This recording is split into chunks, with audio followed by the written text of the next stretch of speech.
കഴിഞ്ഞ ദിവസം കശ്മീരിൽ ഒരു തീവ്രവാദ ആക്രമണം നടന്നു. അതായത് പെഹൽഗാം ടൂറിസ്റ്റ് കേന്ദ്രത്തിലാണ് അത് നടന്നത്. ഇന്നും അതെങ്ങനെയാണ് നടന്നതെന്നുള്ളതിനെക്കുറിച്ച് ഒരു പഠനം നടത്തുമ്പോൾ ഒരുപാട് ചോദ്യങ്ങൾ ബാക്കിയാണ്. കാരണം ഇന്ത്യ കണ്ടിട്ടുള്ളതിൽ വെച്ച് ഏറ്റവും അധികം സുരക്ഷയുള്ള ഒരു സംസ്ഥാനമാണ് Jammu and Kashmir. Military, paramilitary, CRPF, local police, intelligence ഉദ്യോഗസ്ഥർ, നാഷണൽ ഇൻവെസ്റ്റിഗേഷൻ ഏജൻസി എന്ന് വേണ്ട ഇന്ത്യയിൽ എല്ലാ തരത്തിലുള്ള സെക്യൂരിറ്റി യുദ്ധകാലാടിസ്ഥാനത്തിൽ 24 മണിക്കൂറും ഉള്ള ഒരു സ്റ്റേറ്റാണ് ഈ പറഞ്ഞ ജമ്മു ആൻഡ് കാശ്മീർ. അങ്ങനെ ഇരിക്കുന്ന പശ്ചാത്തലത്തിൽ ഒരു ടൂറിസ്റ്റ് കേന്ദ്രത്തിൽ എങ്ങനെയാണ് തീവ്രവാദികൾ നുഴഞ്ഞു കയറിയത്? അതിനെക്കുറിച്ച് ഒരു പഠനം നടത്തുമ്പോൾ മനസ്സിലാക്കാൻ കഴിയുന്നത്, നമ്മൾ ഈ ഫോട്ടോയിൽ കാണുന്ന പോലെ ഭീകരൻ ഹാഷിം മൂസ ഒരു വർഷത്തിനിടെ നടന്നിട്ടുള്ള 3 ആക്രമണങ്ങളിൽ ഇയാൾക്ക് പങ്കുണ്ട്. പാക് പൗരനായിട്ടുള്ള മൂസ ഒരു വർഷമായി കശ്മീരിൽ താമസിച്ചുകൊണ്ടിരിക്കുകയാണ് എന്നുള്ളതാണ് പഠനങ്ങൾ തെളിയിക്കുന്നത്. അതെങ്ങനെ കഴിയുന്നു?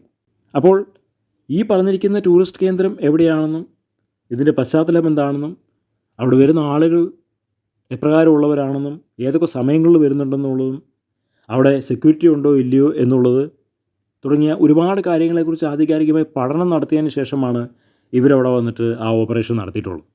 അപ്പോൾ ഇവർക്ക് ഒറ്റയ്ക്ക് പാകിസ്ഥാനിൽ നിന്ന് ഇവിടെ വന്നിട്ട് അത് ചെയ്യാൻ ഒരിക്കലും കഴിയില്ല. അവർക്ക് ആ ലോക്കൽ ഏരിയയിലുള്ള ആളുകളുടെ സഹായം കിട്ടാതെ അവർക്കത് പറ്റില്ല. അപ്പോൾ ലോക്കൽ ഏരിയയിലുള്ള ആളുകളുടെ സഹായം കിട്ടി എന്നുള്ളതിന് ഏറ്റവും വലിയ തെളിവാണ് വരുന്നത്. ഇപ്പോൾ നമ്മൾ ഈ ഫോട്ടോയിൽ കാണുന്നത് പിന്നിൽ പ്രവർത്തിച്ച 2 കശ്മീരികളുടെ വീടുകൾ തകർത്തു എന്നാണ് പറയുന്നത്. അപ്പോൾ ഒരുപാട് ആളുകൾ ഇന്ത്യയുടെ കൂടെ നിൽക്കുന്നതിന് പകരം പാകിസ്ഥാൻ്റെ കൂടെ നിൽക്കുന്ന ഒരുപാട് ആളുകൾ കശ്മീരിലുണ്ട്. അതുകൊണ്ടാണ് ഇതുപോലുള്ള തീവ്രവാദികൾ ഇന്ത്യൻ മണ്ണിൽ വന്നിട്ട് ഇവിടെ ബോംബ് സ്ഫോടനം നടത്തി ആളുകളെ കൊന്നിട്ട് പോകുന്നത്. ഇവിടുന്ന് ഗ്രൗണ്ട് സപ്പോർട്ട് കിട്ടാതെ തീവ്രവാദികൾക്ക് ഒരിക്കലും ഇന്ത്യയിൽ വന്ന് താമസിക്കാൻ സാധ്യമല്ല.